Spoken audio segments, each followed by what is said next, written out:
Ito yung isa sa mga ingredients na nagsa-celebrate dun sa pinanggalingan ni Ma'am Heidi, yung kanilang labog, which is a common pampaasim sa Iloilo.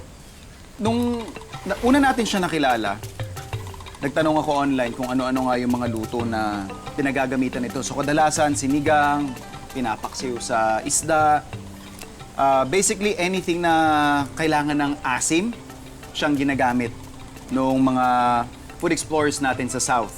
So basically, ako naman dahil mahilig nga ako sa bangus. So very simple ingredient, magsa-stuff lang tayo ng labog doon sa ating bangus. So hihimayin lang natin, sabi nga ni Ma'am Heidi, ang tip niya is dapat pag magkukuha ka ng panggamit, pangluto, is to make sure na yung sa may bandang talbos na part. Ibig sabihin yung wala pang mga buto or bulaklak na tumutubo. So after natin na mahimay yung dahon, iro-rolyo lang natin yan. Mas gusto ko lang siyang i-slice ng maninipis.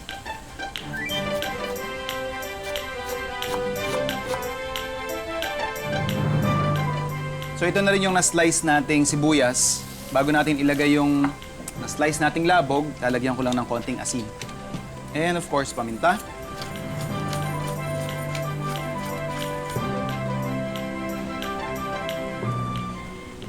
Then, yung ating labog.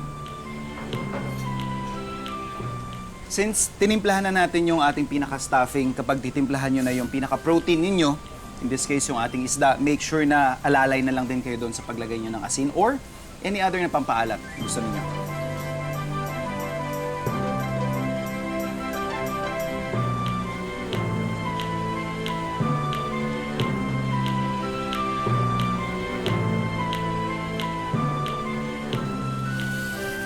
Isasalang lang natin ang ating stuffed bangus sa ihawan hanggang sa maluto. Mamaya, tingnan natin kung papasaba sa panlasa ni Nanay Heidi ang kombinasyon ng labog at bangus.